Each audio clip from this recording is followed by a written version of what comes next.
د ابوبکر شبلی رحمت الله علیه بارک راځي ډېر لوی ولی تیر شوی د عبدالقادر جیلانی رحمت الله علیه پیر دی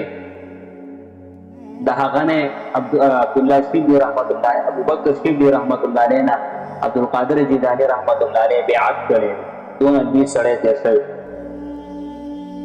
د ابوبکر شبلی رحمت الله علیه بارک راځي چې دی یو ځل دی یو حاکم او د هغه سره دی قاضي د قاضي په عهده باندې دی نو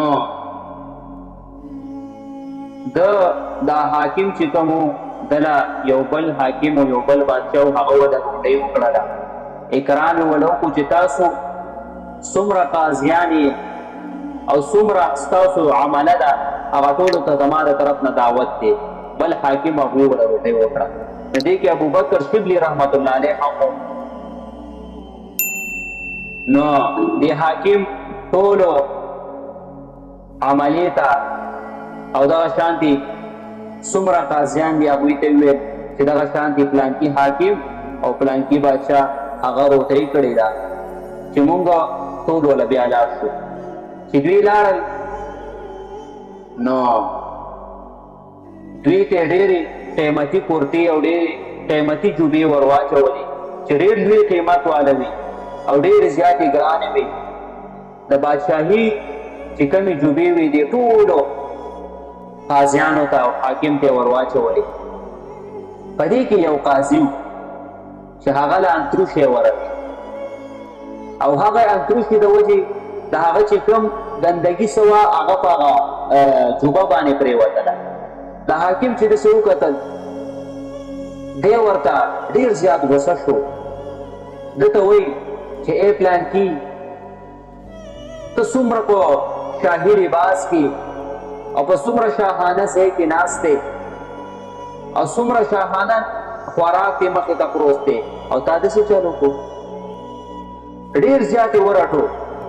په دغه مجلس کې ابوبکر شبلی رحمت الله علیه ناست دی هغه ورته وویل ای بادشاه زما یو خبره وه وایه څه وې وایي که چېرته دې کس دا انتروشې په خپل اختیار سره کړی نو خو بیا ټیک ته بې ته ورټه خو چېرته دا ته په خپل اختیار سره نه یې کړي تا له دا نه پکار چې تا دې رټولی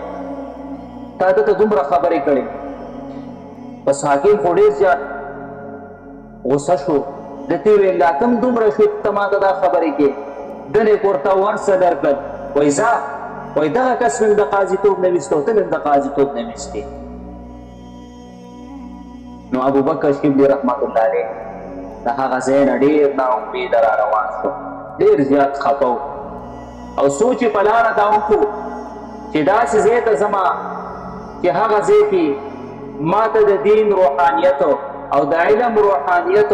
او د تصوف چې کوم روحانیت دی او د نفس اصلاح دی چې هغه ما ته نصیب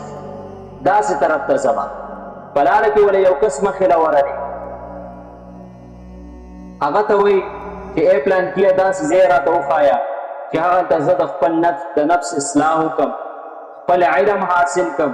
د علم چې کوم نور دی هغه حاصل کړم هغه ورته وویله وایي پلانکي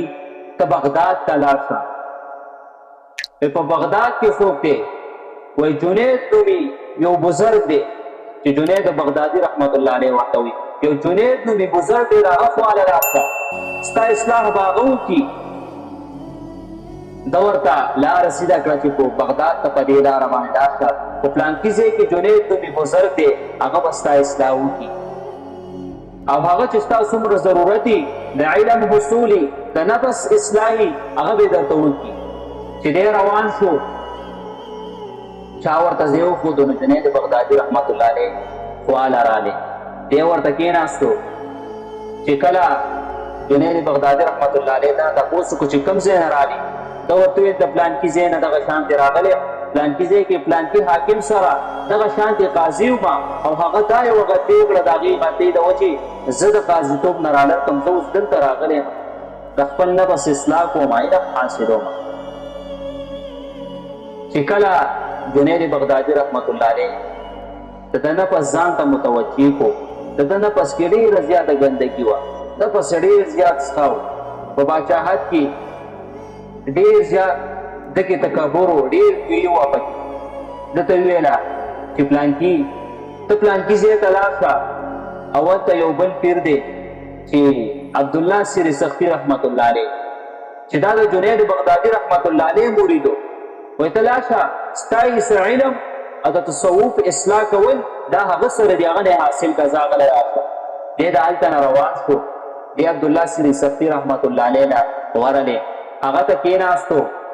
هغه ورته وویل وایي صیب سره راغلی وایي دغه شانتې یو پلانکي ځای کې قاضي ومه اوس راغلی یم ستا نه د علم اصول کومه او د خپل نفس هغه اصلاح کومه نو ده ته وویله وایي پلانکي تا ته چې زه ویمه ته به هغه کار کې وایي ټیک ته چې تاسو څه وایئ زه به هغه کومه ستاسو مرودي هر څه کومه ستاسو هر څه ماته قبول دي ده ورته وویله چې دا کچکول والا او دا غاړې ته واچوه دې ته تار واچوه دا غاړې ته واچوه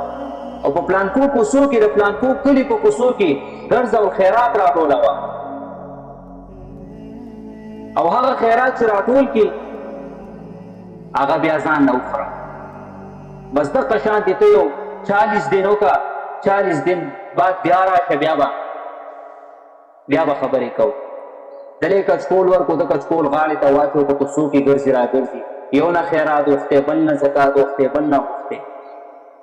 40 دن بعد